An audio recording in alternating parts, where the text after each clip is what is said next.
কত বড় ক্ষমতা এই পুইসকে বাংলাদেশের ভারতের বুকের মধ্যে থেকে ভারতের অনুমতি ছাড়াই মক্কা চুক্তিতে তারা নাম লেখাতে চাচ্ছে। তারা কি ভেবেছিল ভারত কি এই চুক্তি মেনে নেবে? কখনো নয়। এবার ভারত এমন এক পদক্ষেপ নিল যে বাংলাদেশ মক্কা চুক্তিতে যোগ দেওয়ার স্বাদ মিটে গেল। বাংলাদেশ সাহসী পদক্ষেপ নেওয়ার মাধ্যমে মক্কা জয়েন্ট যে ডিফেন্স অ্যালায়েন্স গঠিত হয়েছিল সেই মক্কা জয়েন্ট ডিফেন্স অ্যালায়েন্সে তারা যুক্ত হওয়ার ইচ্ছা প্রকাশ করেছে। এই ঘোষণাটি জানার পরপরই ভারতেরও ঘুম হারাম হয়ে গেছে। তাদের থিঙ্ক ট্যাঙ্কাররা নড়ে সড়ে বসেছে।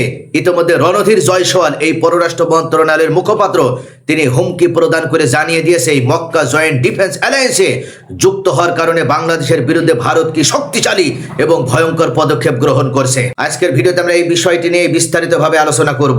বাংলাদেশ যদি নিজের নিরাপত্তার জন্য নিজের সিকিউরিটির জন্য কোনো চুক্তিতে যোগ দিতে চায় তাতে নয়াদিল্লির এত রাতের ঘুম কেন নষ্ট হয়? ভারত কি এখনো বাংলাদেশকে তাহলে তাদের অঙ্গরাজ্যই মনে করে? গত কয়েকদিন আগে বাংলাদেশের পররাষ্ট্র মন্ত্রণালয়ের প্রতিমন্ত্রী তিনি সাহসের সাথে জানিয়েছিলেন সৌদি আরব, পাকিস্তান এবং তুরস্কের মধ্যকার যে মক্কা জয়েন্ট ডিফেন্স অ্যালায়েন্স, এই মক্কা জয়েন্ট ডিফেন্স অ্যালায়েন্সে তারা যুক্ত হবে। এই খবর প্রকাশিত হওয়ার পরে ভারতের পররাষ্ট্র মন্ত্রণালয়ের মুখপাত্র রণধীর জয়সওয়াল ক্ষিপ্ত হয়ে উঠেছেন। তিনি বলেছেন তারা এই বিষয়টি গভীরভাবে পর্যবেক্ষণ করেছেন। জাতীয় নিরাপত্তা ও আঞ্চলিক স্থিতিশীলতার উপর এর প্রভাব তারা খতিয়ে দেখছে। বাংলাদেশ একটি স্বাধীন সার্বভৌম দেশ। প্রধানমন্ত্রী তারেক রহমানের নেতৃত্বে বাংলাদেশ এখন নিজের সিদ্ধান্ত তারা নিজেরাই নিতে জানে। কিন্তু ভারতের কেন এত জ্বলছে? আর এই মক্কা চুক্তিতে বাংলাদেশ যদি যুক্ত হয় তাহলে ভারতের এখানে কি ক্ষতি? চলুন প্রথমে আমরা জানবো যে মক্কা চুক্তিটি আসলে কি। 7 আগস্ট 2026 মক্কার আল সাফা প্রাসাদে ইতিহাস রচিত হয়। সৌদি যুবরাজ ও প্রধানমন্ত্রী মোহাম্মদ বিন সালমান, তুরস্কের প্রেসিডেন্ট অবিসংবাদিত নেতা রিসেপ তাইপ এরদোগান এবং পাকিস্তানের প্রধানমন্ত্রী সিংহ পুরুষ শেহবাজ শরীফ, এই 3 নেতা একসাথে যুক্ত হওয়ার মাধ্যমে স্বাক্ষর করেন মক্কা জয়েন্ট ডিফেন্স এগ্রিমেন্ট বা মক্কা যৌথ প্রতিরক্ষা চুক্তি। এই চুক্তির মূল কথা একদম স্পষ্ট, আর যে কারণে ভারতের ঘুম হারাম হয়ে যাচ্ছে বাংলাদেশকে নিয়ে। কোনো এক দেশের উপর সশস্ত্র হামলা হলে সেটাকে 3 দেশের উপর হামলা বলেই গণ্য করা হবে, অর্থাৎ একটা কালেকটিভ ন্যারেটিভ। ঠিক ন্যাটো এর আর্টিকেল 5 এর মতো একটা কালেকটিভ ডিফেন্স নীতি। এটা শুধু কাগজে কলমে কোনো চুক্তি নয়। সৌদি আরবের অর্থনৈতিক শক্তি আছে, তুরস্কের আধুনিক ড্রোন এবং প্রতিরক্ষা প্রযুক্তি আছে, আর পাকিস্তানের আছে সামরিক অভিজ্ঞতা এবং পারমাণবিক বোমা। একসঙ্গে মিলে তৈরি হয়েছে এক নতুন স্ট্র্যাটেজিক অ্যাক্সিস। অনেকে একে ইসলামিক ন্যাটো বলেও এখন পর্যন্ত ডাকা শুরু করে দিয়েছে। পাকিস্তানের পররাষ্ট্রমন্ত্রী ইসহাক দার ইতিমধ্যে তিনি স্পষ্ট করে জানিয়ে দিয়েছেন এই চুক্তি পুরোপুরি ডিফেন্সিভ। তারা কোনো ধরনের অফেন্সিভ সিদ্ধান্ত নিয়ে এই চুক্তি করেনি, কোনো দেশকে লক্ষ্য করে এই চুক্তি করা হয়নি, আর এটি আঞ্চলিক অন্য দেশগুলোর জন্য উন্মুক্ত। কেউ চাইলে আগে প্রস্তাব দেবে, আমরা চিন্তা ভাবনা করে তারপরে সেই দেশকে অন্তর্ভুক্ত করা যায় কিনা বিবেচনা করব। ইতিমধ্যে বাংলাদেশকে নিয়ে তুরস্ক, সৌদি এবং পাকিস্তান প্রত্যেকটা রাষ্ট্রেরই আগ্রহ আছে। কেননা বাংলাদেশ এমন একটি রাষ্ট্র, এমন একটা মুসলিম রাষ্ট্র যার চতুর্পাশে অমুসলিম রাষ্ট্রগুলো দ্বারা বেষ্টিত, অর্থাৎ বাংলাদেশ এক প্রকার লনলি সিচুয়েশনে অবস্থিত। আর যে কারণেই তুরস্ক সবসময় উদ্বিগ্ন থাকে এবং বাংলাদেশের পাশে আপন ভাইয়ের মতন তারা সাহায্য সহযোগিতার হাত সম্প্রসারিত করে দেয়। তারা জানে যদি একবার বাংলাদেশের উপর থেকে তারা তাদের সমর্থন উঠিয়ে নেয় তাহলে ভারত নামক এই দানব, এই ভারত নামক এই রাক্ষস কিভাবে বাংলাদেশকে গিলে খাবে। এরপরও ভারত এখনো পর্যন্ত চতুর্দিক থেকে বাংলাদেশের সীমান্তে যেভাবে অপরাধ মানুষকে বিনা অপরাধে বিনা বিচারে পাখির মতো গুলি করে হত্যা করে, এটা কোনো দেশের সীমান্তে কখনো হয় না। একমাত্র বাংলাদেশের সাথেই ভারত এমন অন্যায় কার্যক্রম করার সাহস দেখাতে পারে। কিন্তু মনে রাখতে হবে বাংলাদেশ স্বাধীন এবং সার্বভৌম রাষ্ট্র। এতদিন বাংলাদেশ পররাষ্ট্র নীতির ক্ষেত্রে নতজানু নীতি অবলম্বন করত, দিল্লির সিদ্ধান্তের অপেক্ষায় থাকত। তাই ভারত এই মুহূর্তে বাংলাদেশের এই স্বাধীন চেতা মানসিকতাকে তারা মেনে নিতে পারছে না। বাংলাদেশের সিংহ পুরুষ আব্বাস আরাকসি হয়ে ওঠা এই হুমায়ুন কবির, তিনি বাংলাদেশের পররাষ্ট্র মন্ত্রণালয়ের প্রতিমন্ত্রী, তিনি উল্লেখ করেছেন বাংলাদেশ তাদের নিজের স্বার্থের কথা বিবেচনা করে, নিজের নিরাপত্তার দিক বিবেচনা করে মক্কা জয়েন্ট ডিফেন্স অ্যালায়েন্স বা এগ্রিমেন্টে তারা যুক্ত হবে। এই ঘোষণাটি শোনার পরে ভারতের কিলিবিলি শুরু হয়ে গেছে, যন্ত্রণা শুরু হয়ে গেছে। তারা মনে করছে এবার তাদেরকে তাহলে আর দাদাগিরি চলবে না।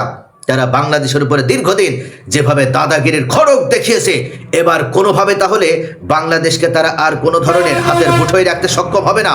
এই চিন্তা থেকে ভারত এবার ষড়যন্ত্রের দানা বাঁধতে শুরু করেছে।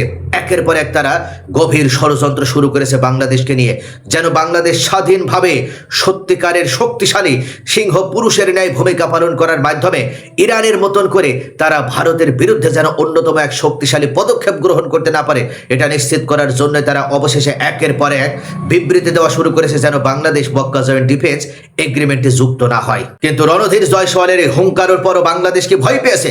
না। পররাষ্ট্র মন্ত্রণালয়ের প্রতিমন্ত্রী হুমায়ুন কবির তিনি আবার স্পষ্টভাবে গতকাল জানিয়ে দিয়েছেন বাংলাদেশ, সৌদি আরব, পাকিস্তান ও তুরস্কের সঙ্গে অর্থনৈতিক বা প্রতিরক্ষা কাঠামোতে যোগ দেওয়ার বিষয়ে আবার তারা পজিটিভ অ্যাপ্রোচ প্রদর্শন করছে। তবে সিদ্ধান্ত নেওয়া হবে শুধুমাত্র বাংলাদেশের জাতীয় স্বার্থ ও পরিবর্তিত বৈশ্বিক পরিস্থিতিকেই বিবেচনা করে। প্রধানমন্ত্রী তারেক রহমানের ঘনিষ্ঠ মহল থেকে ইতিমধ্যে এই বিষয়ে বলা হয়েছে বাংলাদেশ এ ধরনের ফ্রেমওয়ার্কে যোগ দিতে আগ্রহী। অর্থাৎ ভারতের একের পর এক ষড়যন্ত্রমূলক পদক্ষেপকে লাথি মেরে বাংলাদেশ এই সাহসী সিদ্ধান্তের প্রতি তাদের মনোভাব আরও একবার জানিয়ে দিল। মনে রাখতে হবে এটা বাংলাদেশ ফার্স্ট নীতির বাস্তব এক প্রয়োগ। সৌদি আরব থেকে প্রতি বছর বিপুল রেমিটেন্স আসে। তুরস্কের সঙ্গে প্রতিরক্ষা সহযোগিতা বাড়লে বাংলাদেশের সামরিক সক্ষমতা আরও শক্তিশালী হবে।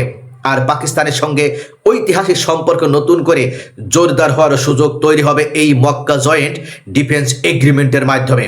একটা স্বাধীন দেশ হিসেবে বাংলাদেশের অধিকার আছে নিজের নিরাপত্তা জোট বেছে নেওয়ার। কেউ এসে বলতে পারবে না তুমি এই জোটে যেতে পারবে না। সেই দাদাগিরির দিন এখন শেষ হয়ে গেছে।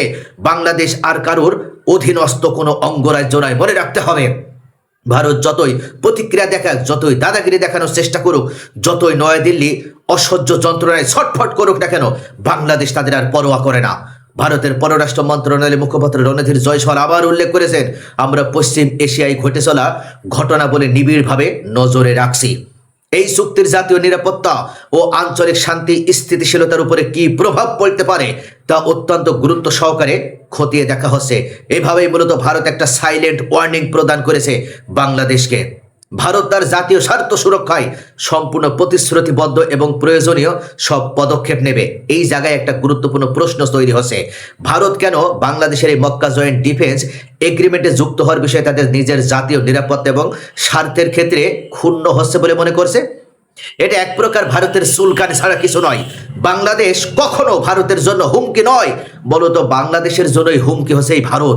যেমন ইউক্রেনে রাশিয়া আক্রমণ করার পর ইউক্রেনের স্বাধীনতা সার্বভৌমত্ব একের পর এক ভুলুণ্ঠিত করে সেখানে নাগরিকদের জীবনযাপনটাকে দুর্বিষহ করে তুলেছে রাশিয়া, সেম একইভাবে এই বাংলাদেশ সবসময় মনে রাখে যদি বাংলাদেশের বিরুদ্ধে কখনো কোনো আগ্রাসন আসে তাহলে সেটা ভারতের পক্ষ থেকে আসবে।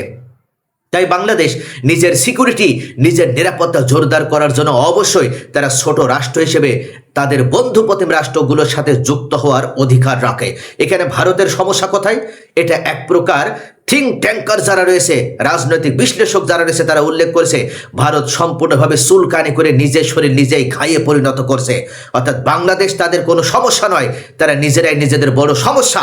তারা মনে করছে আমরা বাংলাদেশের উপরে দাদাগিরি করতে পারবো না। বাংলাদেশ আমাদের বলয় থেকে বের হয়ে তারা স্বাধীন চেতা মানসিকতা দেখিয়ে এই মক্কা জয়েন্ট ডিফেন্স এগ্রিমেন্টে যদি যুক্ত হয়ে যায় তাহলে তুরস্ক থেকে হিউজ পরিমাণে অস্ত্র পাবে, সৌদি আরব থেকে তারা অর্থ পাবে, আর পাকিস্তান থেকে তারা পাবে অভিজ্ঞতা। অর্থাৎ এটার আলোকে বাংলাদেশ হয়ে দক্ষিণ এশিয়ার সব থেকে শক্তিশালী হাব। আরেকটি গুরুত্বপূর্ণ প্রশ্ন, বাংলাদেশ যদি নিজের নিরাপত্তার জন্য কোনো চুক্তিতে যোগ দিতেই চায় তাতে ভারতের এত মাথা ব্যথা কেন? এ সম্পর্কে রয়টার্সের এক বিশ্লেষণ প্রকাশিত হয়েছে। ভারত কি তাহলে মনে করে বাংলাদেশ এখনো তাদের স্ফিয়ার অফ ইনফ্লুয়েন্সের ভিতরে রয়েছে? বহু বছর ধরে ভারত বাংলাদেশের পররাষ্ট্র নীতিতে হস্তক্ষেপ করার চেষ্টা করে এসেছে। নগ্নভাবে শেখ হাসিনা আমলে তারা নিজেদের করদ রাজ্যে পরিণত করেছিল বাংলাদেশকে। কিন্তু এখন সময় বদলে গিয়েছে। প্রধানমন্ত্রী তারেক রহমানের নেতৃত্বে বাংলাদেশ আর আগের মতো নতজানু কোনো রাষ্ট্র নয়। বাংলাদেশ এখন নিজের স্বার্থে তারা সিদ্ধান্ত গ্রহণ করতে জানে। ভারতের দাদাগিরির মুখে লাথি মেরে খতম করে দেওয়ার সময় এসেছে। বাংলাদেশ যদি মক্কা চুক্তিতে যোগ দেয় তাহলে তা হবে স্বাধীন পররাষ্ট্রনীতির এক বড় পদক্ষেপ, আর ভারত তাতেই জ্বলে পুড়ে সারখার হচ্ছে, তাতে বাংলাদেশেরও কিছু যায় আসে না। মনে রাখতে হবে বাংলাদেশ এখন সত্যিকার অর্থে সিংহ পুরুষের দ্বারা পরিচালিত হচ্ছে। তাই কখনো তারা তোমাদের চোখে চোখ রেখে ছাড়া তোমাদের হাতের মুঠোয় থেকে আর তারা তোমাদের পররাষ্ট্রনীতি গ্রহণ করবে না। বাংলাদেশের জনগণের নিরাপত্তা, সার্বভৌমত্ব এবং ভবিষ্যৎ শুধু বাংলাদেশে এখন ঠিক করবে। মক্কা প্রতিরক্ষা চুক্তি যদি বাংলাদেশের স্বার্থ রক্ষা করে তাহলে যোগ দেওয়াটাই বাংলাদেশের উচিত বলে বেশিরভাগ বিশ্লেষকগণ উল্লেখ করেছেন। ভারতের অনুমতি নেওয়ার এখানে কোনো প্রয়োজন নেই। সাহসী নেতৃত্বে বাংলাদেশ এগিয়ে যাচ্ছে। যারা বাংলাদেশকে এখনো তাদের পিছনের উঠান মনে করে তাদের জন্য একটাই বার্তা, বাংলাদেশের পক্ষ থেকে সুস্পষ্ট বার্তা, সময় বদলে গিয়েছে। অর্থাৎ এই মুহূর্তে বাংলাদেশ আর পিছু হটবে না। আর কোনো পিছু টান, আর কোনো সাম্রাজ্যবাদী মানসিকতা দিয়ে বাংলাদেশকে দমিয়ে রাখা যাবে না। তো প্রিয় দর্শক, আপনাদের কি মনে হয় বাংলাদেশ মক্কা জয়েন্ট ডিফেন্স এগ্রিমেন্টে যুক্ত হওয়ার মাধ্যমে কি সঠিক সিদ্ধান্ত নিয়েছে? আর ভারতে যে একের পর এক বাংলাদেশের উপরে দাদাগিরি দেখানোর যে প্রবণতা, সেখান থেকে তারা বের হতে পারছে না। একের পর এক তারা এই মক্কা জয়েন্ট ডিফেন্স এগ্রিমেন্টে যেন বাংলাদেশ যুক্ত হতে না পারে, সে কারণে তারা যে ভয়ঙ্কর পদক্ষেপ নিয়েছে তাতে কি শেষ পর্যন্ত তারা বাংলাদেশকে রুখে দিতে পারবে? আপনাদের মূল্যবান মতামত কমেন্টে জানান। ভিডিওটি ইনফরমেটিভ মনে হলে লাইক, কমেন্ট, শেয়ার করে পাশেই থাকুন।